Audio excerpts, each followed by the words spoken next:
All right, hello everyone, and welcome to the Q&A Talkback for Block 3 of Stareable Fest 2020. I'm Adrian Nuno. And I'm Andrew Nuno. And we are content creators from Chicago, Illinois. We also co-created a Latinx web series called Border, which actually screened at Stareable Fest last year, so we're very excited to be back for this year's festival. Stareable Fest is the premier annual indie TV and web series festival in the U.S. and the new home for digital creative talent in the TV industry. We honor the year's best content and provide a space for the next generation of creators to connect with industry executives, grow their network, learn new skills, and build community. So today we are welcoming some of the creators of the incredible shows in our long-form drama category. We also would like to thank our fest sponsors, including Dell Technologies, AMC Networks, Shutterstock, and Adorama. Now, if this is your first event with us, just a few notes about interacting on our platform. You can click the TV icon on the left side of your screen to open the virtual screening room to watch any of the shows. You can click on anyone in the audience to start a private video chat with them. We won't be able to hear you up here on stage, though. On the bottom toolbar, far right side, you'll see a lock icon. When it's unlocked, you are available to have video chats with other audience members. When it's locked, people cannot start chatting with you. And if you haven't already, please allow your browser to enable your camera and your microphone. Click the gear icon in the top right corner and change the settings to enable your camera/mic. And most importantly, we'll be taking your questions and comments later in the session, so please participate. Use the hand icon to raise your hand if you have a question and would like to come up on stage here with us. Or if you want to submit a question on screen, just click on the question mark bubble and then type it out to us. Now at this time, I'd like to welcome our guests. We have Martijn Winkler, writer and director of Swipe, and then we also have Lotte Ruf, producer of Haus Kummerveldt. So I'd like to welcome both of them up here at this time. Hello, everyone. Hey, guys. Hi. Welcome Good to be here. Happy to have you. So, Martijn, we'll start with you. If you could please tell us who you are, the series you're representing today, and your role on that project, as well as where you're calling in from. Yeah, well, let me start with the last one. I'm calling in from Amsterdam, Netherlands. So it's getting dark here. I'm putting on some lights in front of me. I hope I stay visible. I'm Martijn Winkler. I'm the writer and director of the series Swipe, which I'm really happy to being screened here at Stareable. And I was responsible for all scripts and direction of the series. Awesome. And then Lotte, how about yourself? Hello, my name is Lotte. I'm the producer of Haus Kummerveldt, or How the Noble Louise Cured His Terrier by Screaming Until Her Corset Burst from Her Waist in a Patriarch's Garb, to say the full title. And I'm calling in from Berlin today. Nice. And I'm really happy to be here. And yeah. Awesome. Yeah, thank you both for being here with us. So, Martijn, we'll start with you and talk about your show Swipe. What I immediately was drawn to was the perspective of which the show played out. So my first question to you is, what made you guys decide on ultimately having the story unfold from the perspective of a smartphone? And then once you did, how did you guys pull it off? How was it shot? Yeah, well, that's a good question.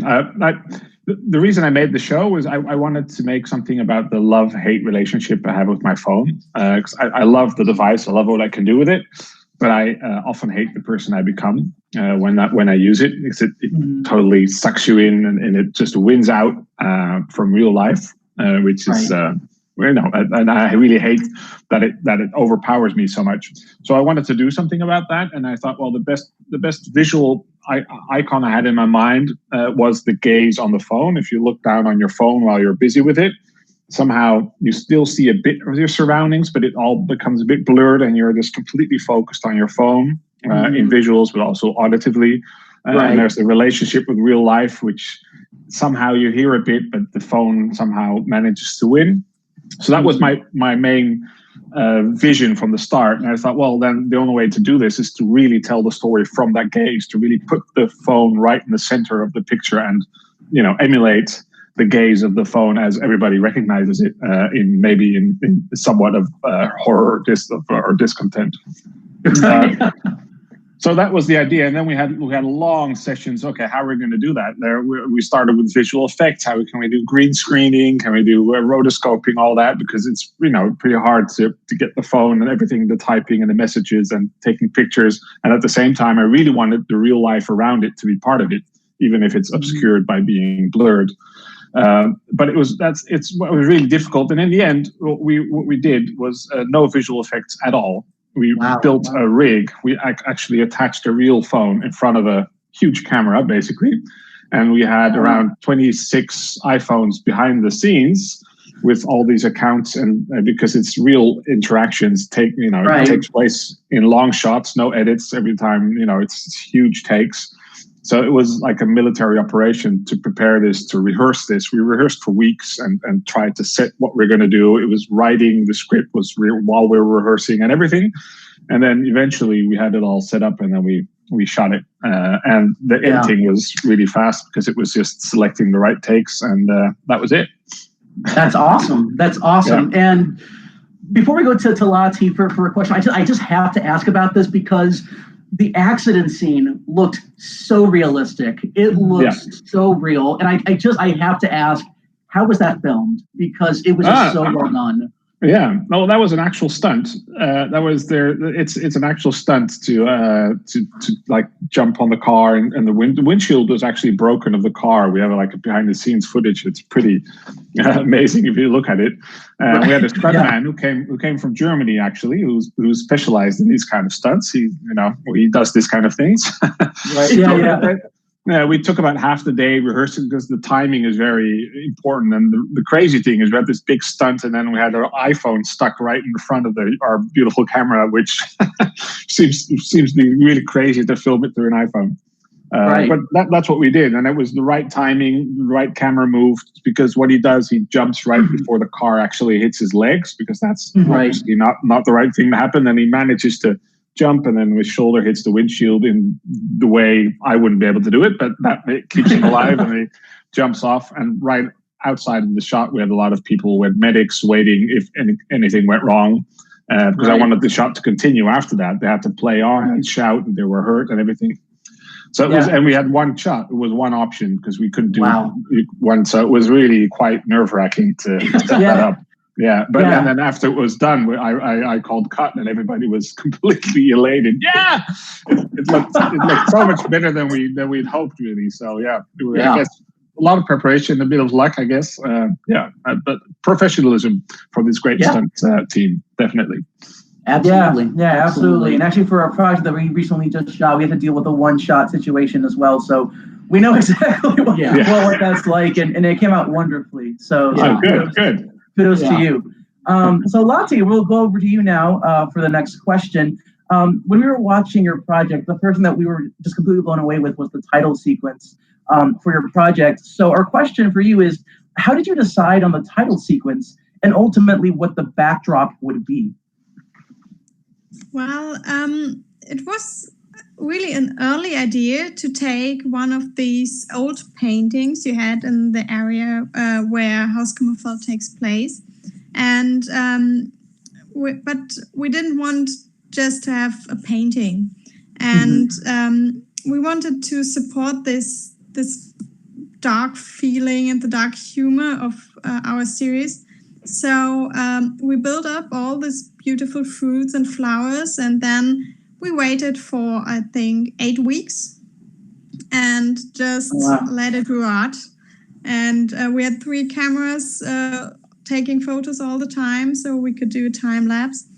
And it was actually a pretty long shooting.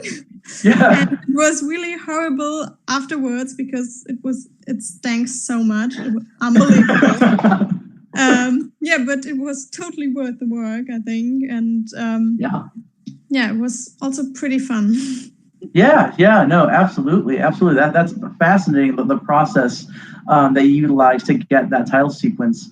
The second question that we have for you is, when we were watching your project, we just saw it was kind of like a kaleidoscopic view of just like all these different influences, at least that we saw on screen. So I'm curious to know, from your perspective, which filmmakers or which works influenced the look of this show for you? Actually, not so much filmmakers, but more German female authors who inspired us for the show. And also, our main actress, Louise, she's inspired by 4 more or less famous German writers who all became famous after they died because they were women and they were not allowed to publish their work. And so we took 4 biographies and mixed them to a new person. So this was our main inspiration. And then we also wanted to mix it up on a visual level. Right. And, it was, for example, the music was a little bit inspired by Marie Antoinette by Sofia Coppola. Because I totally loved this. And and when we had this in the post-production, we came up with the idea of more color grading and going a little bit more extreme in every aspect. And worked out pretty well. Absolutely. Turned out great. So Martin, let's go back to you now for another question. Just out of curiosity, if by chance there were a second season of the show, which device would you use to connect the lives of your main characters next? If it weren't a smartphone, what device would you want to maybe use next after a smartphone? I'm not. Let me think. If I were thinking about a second season, I wouldn't necessarily change the device. More so than this is an anthology series, so every episode is a different story. I'd like to see if I could do a serial, like a continuing story, which I thought was too tricky to try. But when I did this, because I wasn't sure if it was going to work at all. If you're able to tell a story by just seeing a phone, it was just. So I thought, let's focus on short 12-minute stories. At least that's something you can handle. If it's a continuing story, it seemed like a bridge too far. But now that I've done it, I might think, well, maybe that's interesting to see if you can build a story. The only thing I've thought of, which didn't make this in terms of other device, was maybe focus on a baby or a kid, a really small kid, 2-year-old with an iPad, whose parents, the parents are working, and every time they're not interested or they're too overwhelmed to take care of their kid, they just give him the iPad, as a lot of you see around you. And then it might be interesting to see like the point of view of this marriage dissolving from the point of view of the toddler on the iPad. That seemed like a very interesting story to tell, because it's but essentially, if you look at the screen of an iPad in the way we shoot it, it's basically the same as an iPhone. It's just a screen in the middle, so it doesn't really matter. But I do want something. What I like about our concept is the fact that it's a mobile device, so you see the world around it. So I wouldn't necessarily like to do a series just with like a desktop, computer desktop, because then you don't feel the world around it, which I feel is the essential part of the format. So hope that's an answer. Yeah, and like for the second season, would you go from like an iPhone to like an Android and like maybe switch it up? we did some Androids, but it's nobody on our crew knew how to work an Android, because we're also we had to get with this one person who also had an Android, so he was the one. Okay, I know how to do this. It was terrible. we're a bit Apple boys and girls. We found out. Gotcha. Yeah. Like, I mean, our dad used to work for Motorola, so like we were there right when Android started. So like, I've been like a diehard Android fan from the beginning. Yeah. But, okay, I'll call you for second season then. That's there you go. It's a deal. But anywho, moving on from that. I saw in the plot of the show that you asked the question, are we in control or do our devices control us? And so I'm just curious to hear from your perspective, what do you believe or the answer to that question might be? Well, I think things are changing now. And like if you'd asked me like 1 or 2 years ago, I would have definitely said I think our devices control us. We're not in control. We are the product even of all these manufacturers of the devices and the apps. And everything that's built there is really set to get us hooked, get us addicted. It's really an addiction. But one of the questions I like to pose is that if you make like an analogy to the automobile, the cars, we invented cars, which are great machines, very helpful. They're also dangerous, right? They're not necessarily for our safety. The best machines that there are. And at a certain point, our society decided, let's make seatbelts and let's make them put seatbelts in cars. It was not a decision from the car manufacturer, it was society. So my question would be, where are the seatbelts for our mobile phones? I think as a society, we should demand that these manufacturers create the seatbelts. And as I said, last 1 or 2 years, you see these seatbelts coming in more and more now. There's screen time options. There, the phone that turns off automatically while you're driving. Just some examples of things that are happening now after public demand, mind you. This is not just a good thought from the creators of that. So I think they still somehow. Control us, but I think we're taking back control. And I like to think that somehow when you watch Swipe, you start to think of that, and people talk about this more.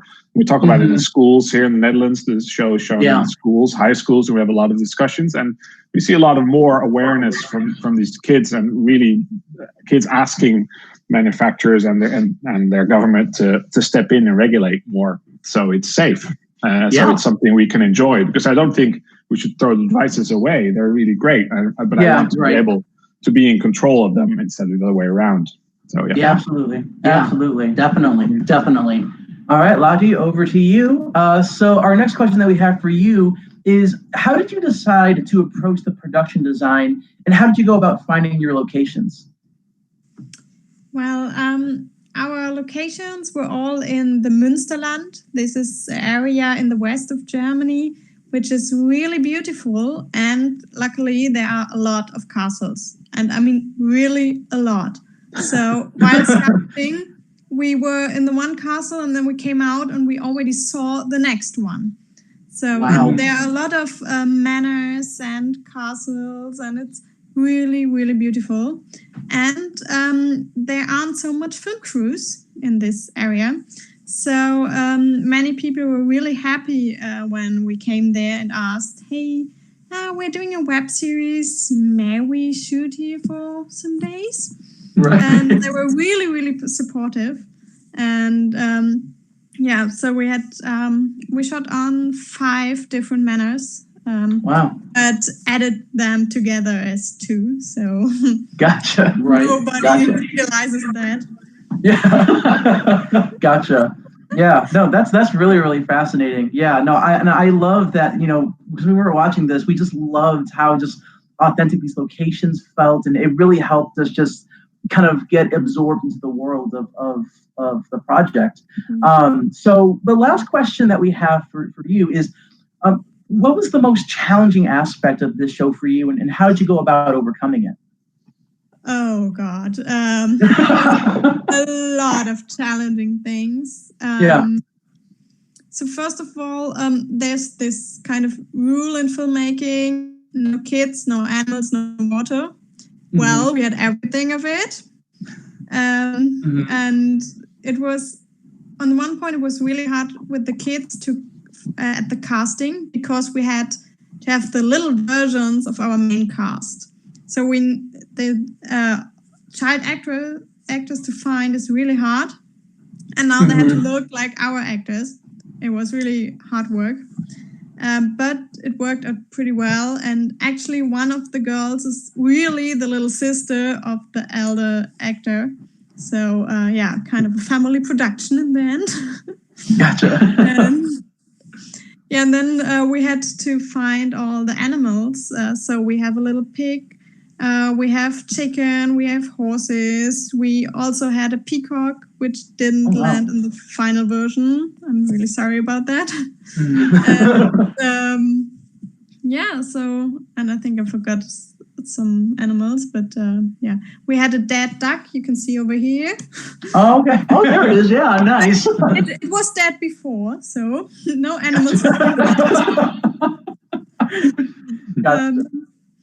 And this was pretty challenging, but we also had a professional film-trained pig, so it's interesting. A professional. I didn't even know those existed. I didn't know that the pig was film-trained. And there are agencies only for film animals, and they can do some little tricks, and they can walk to certain points when you show them. So first go here, then there, and then they can repeat it, and it's awesome, pretty fascinating. Yeah, no, absolutely. Well, now if I need a trained pig, I know where to go. Yeah. Now I know about it. No, that's fascinating. That's perfect. Awesome. So now we'd like to use this time to open up to take some questions from the audience. So we would love your participation. Raise your hand if you want to have a question asked to come up on stage, or if you just want to submit a question on screen, you can just type it where you see the question mark, and then we can ask your question that way. But in the meantime, I just also wanted to ask, where can folks find the show? What are your social media handles? Because in case folks want to learn more about your show, where can they go and find it? Martin, we'll start with you. Yeah. It's the show is currently out in the Netherlands, so that's what it's called, geo-blocked, and it's not subtitled, so I can share the URL, but won't do you much good. And we have the subtitled version, which is now screening here after we've done the international tour. I'm hoping to release it somewhere so everybody, including the US, can view it. So I'll try to keep you posted. Gotcha. All right. It looks like we have a question coming in right now. So it's from AJ. So what comes next for both of you is the question. And Lotte, we'll start with you with this question.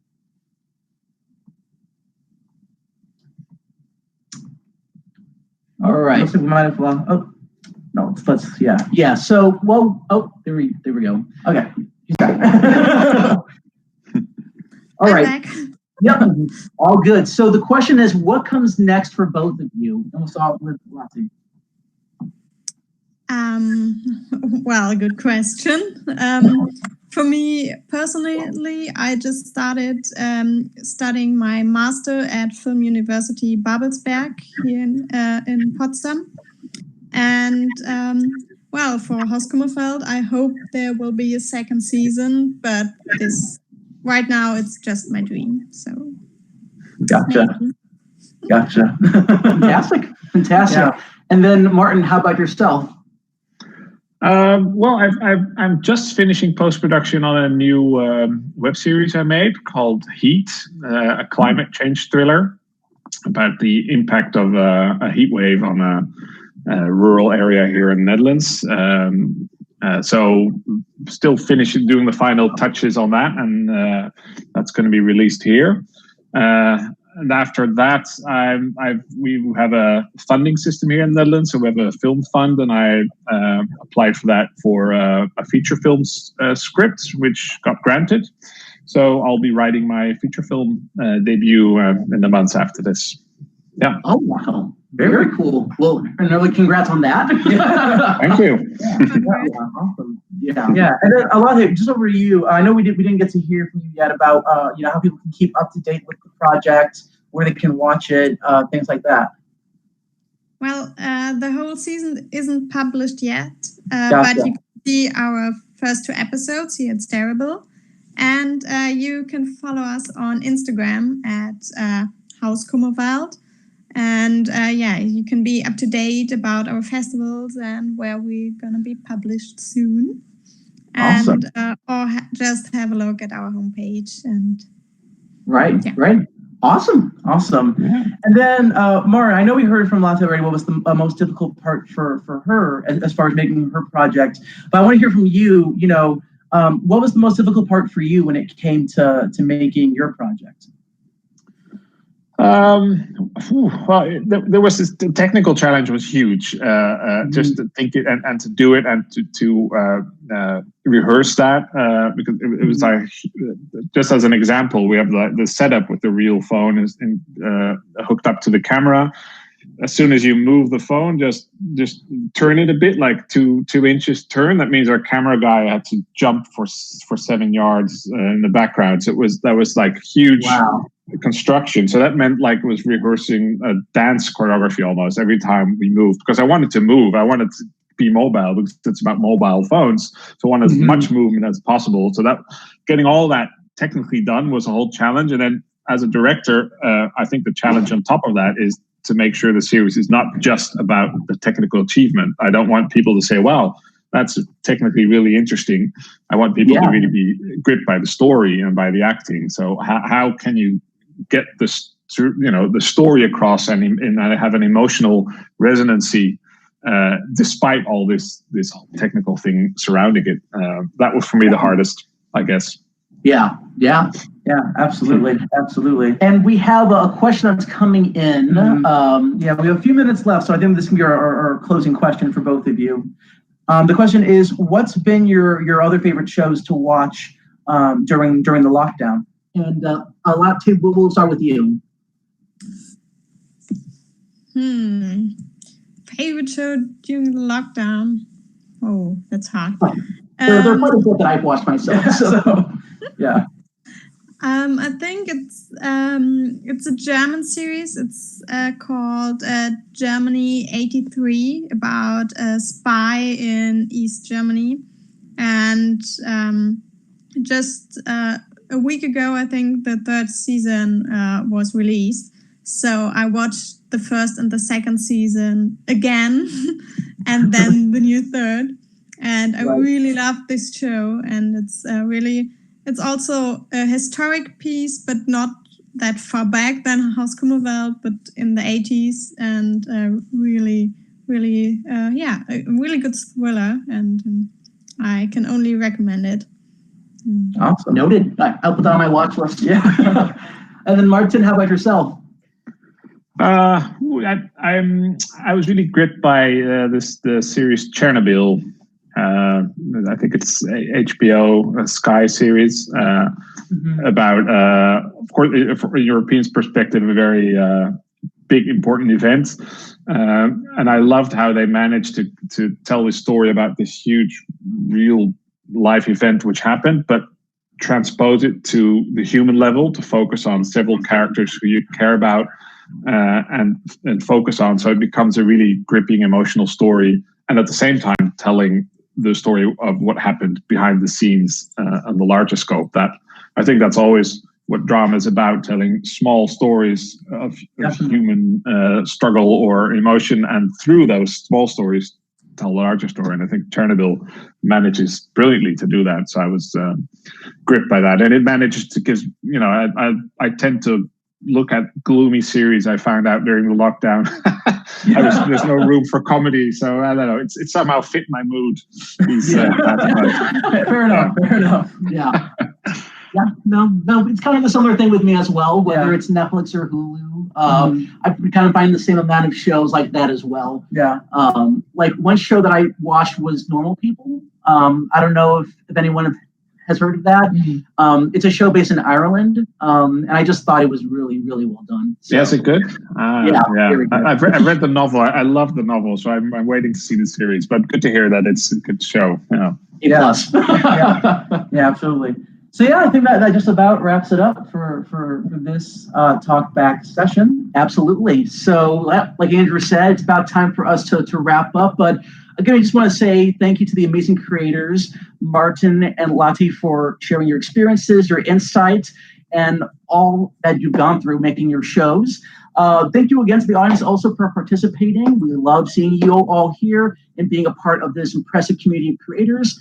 And we'd also like to thank, once again, our fest sponsors, including Dell Technologies, AMC Networks, Shutterstock, and Azurama. And so we will see you all next time. The next session is at 2 p.m. Eastern Time today for our Q&A Talkback with show creators from Block 4 of our official selections, featuring Karen Gracie, the creator of Work/Friends, and then Gretel Claggett, the creator of Storm Chaser. But then, until then, thanks again for joining us, and have a great day, everybody. Thanks, everyone. Thanks, everybody. Thank you so much. Thank you.